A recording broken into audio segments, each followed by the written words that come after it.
me bring in Chris Mannix, the senior writer, NBA writer for Sports Illustrated. Play-in tournament starting tonight. Do you think the play-in tournament good idea? Are we in this for the long haul? I think the play-in tournament is one of the best ideas the NBA has ever had. And I say that not knowing the results of the play-in tournament and knowing that if it continues moving forward, we are highly unlikely to get LeBron versus Steph Curry in, for the Warriors anyway, or well, not really a one-game playoff, but 2 games and lose type of situation. The rest of the regular season, Dan, was just so much more interesting because of the play-in tournament. You had less tanking because of the play-in tournament. I had a conversation with Scott Brooks of the Wizards just last night, and he was telling me that the fact that the play-in tournament existed and that the Wizards, even though they finished as the number 8 seed, only had to theoretically get to 10, really enabled them to keep their season going in late February, early March, when it looked like they were going to fall apart. So I'm all in on this version of the play-in tournament. I think the NBA is all in on it as well. What are the odds that the Lakers could lose 2 in a row here in the play-in tournament? Very slim. Golden State game will be fun. And I think the Warriors, because they have a sneaky good defense, top 5 in the NBA, could be more competitive than people think. But I don't know. The idea that the Lakers could lose to Golden State and then lose to the winner of Memphis versus San Antonio, that seems far-fetched. There's part of me, though, Dan, that wants them to lose to Golden State so that they wind up back in the Clippers side of the bracket because that incredible tank job the Clippers did against Oklahoma City in the last game of the season. I mean, you have to really try hard to lose to Oklahoma City because they're trying equally hard to lose that game.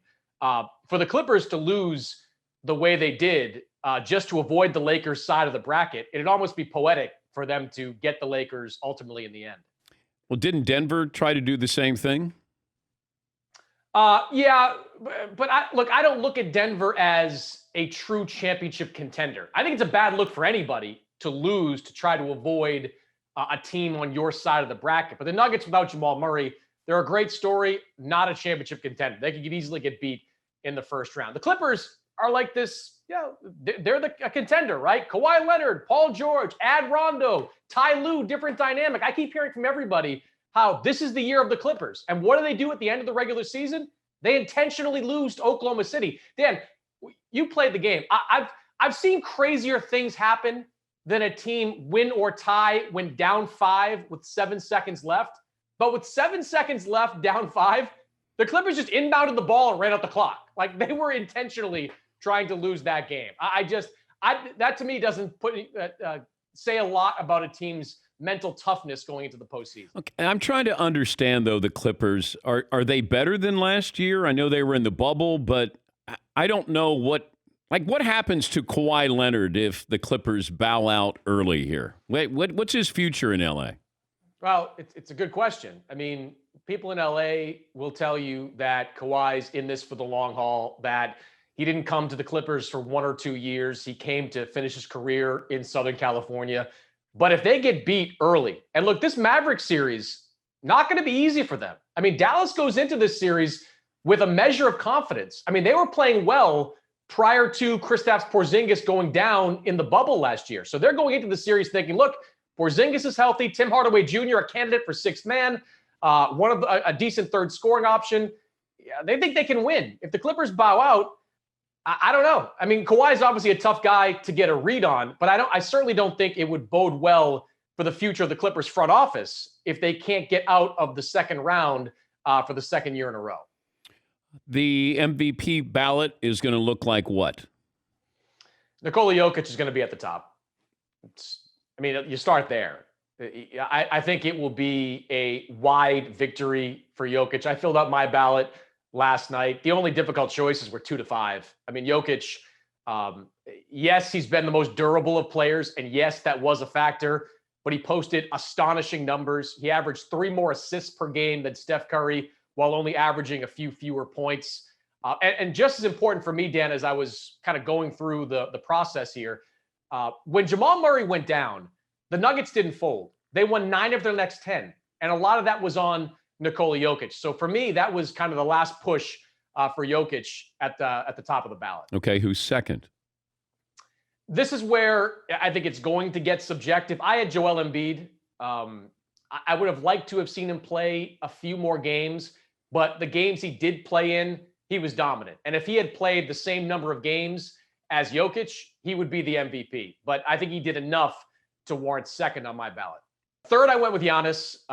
Massive numbers this season. Fourth, I went with Luka Doncic. The Mavericks, after a really slow start, they came on to finish with that 5 seed, and Doncic posted MVP-worthy numbers. And fifth was Steph on my ballot. Just an incredible scoring year for Curry and helped push that team into this playoff mix. So those are my top 5 with some very difficult omissions. Okay, if there was an open draft and you could have Curry or Jokic this year, one season.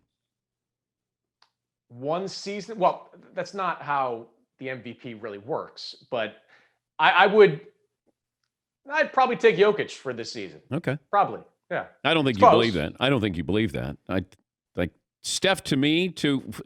Steph, the Warriors without Steph win what? 15 games? 12 games? Probably something that's not good. It's not pretty. Yeah. But it's not like they, if they were higher than the 8th seed, I might have a different opinion on this, but it's not like they set the league on fire with how they played. Yes, in the game Steph played in, they were great too. Like they had a better record of games he played in than the ones that he didn't. But I mean, I just made the case for Jokic after Murray went down. They lost an all NBA point guard. And they won 9 of their next 10. Like that matters in this this voting. All right. I was on record as saying Steph would win the MVP from the start of the season. Oh. And figuring that maybe they would have Klay Thompson and then maybe they would have James Wiseman. But I thought that he did an incredible job. So he did. And look, the guys you leave off are just as tough. I mean, Damian Lillard, leaving him off the top 5. Yeah. Chris Paul, leaving him off the top 5. I mean, there's a lot of guys that made it tough to vote. We're talking to Chris Mannix, Sports Illustrated NBA senior writer. Which team is in better shape, the Knicks or the Celtics? It's a tough one. I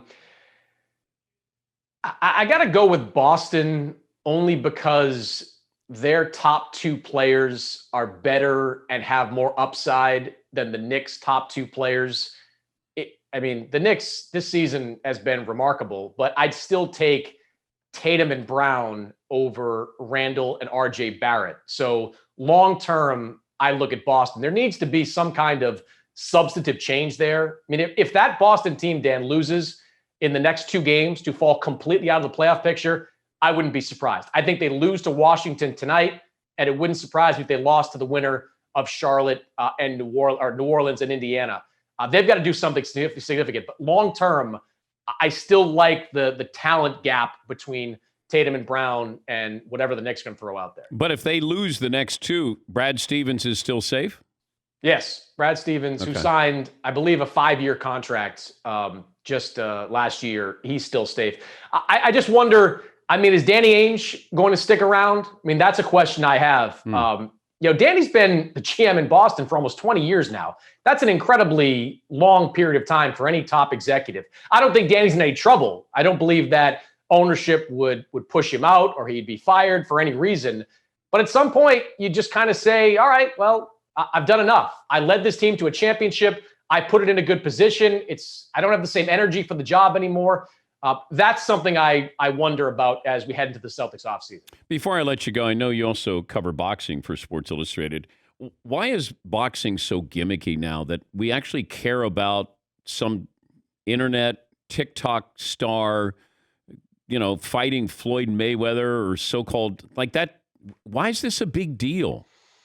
Well, I would say this, boxing fans don't care. It's just that they've been able to marshal the legion of followers that followed them on TikTok and YouTube and Instagram and all over the place and convince that group of people to buy pay-per-views, which is a credit to Logan Paul and Jake Paul and all the other YouTubers that are out there trying it. I don't think boxing fans are pivoting to these YouTube guys. I just think they've been able to bring an entirely new audience into the boxing space, which in a strange way could turn out to be good for boxing if they handle it in the right way. Now, you put a quality fight on the undercard of Logan Paul versus Floyd Mayweather, it exposes them to an entirely new audience. Now, boxers that get frustrated by the numbers that these YouTubers are doing, they just have to look in the mirror. I mean, boxing nowadays, Dan, how many times do we get the best fighting the best? How many fights fall by the wayside because of boxing politics? You want to draw the same type of crowd and do the same type of numbers as these YouTube guys?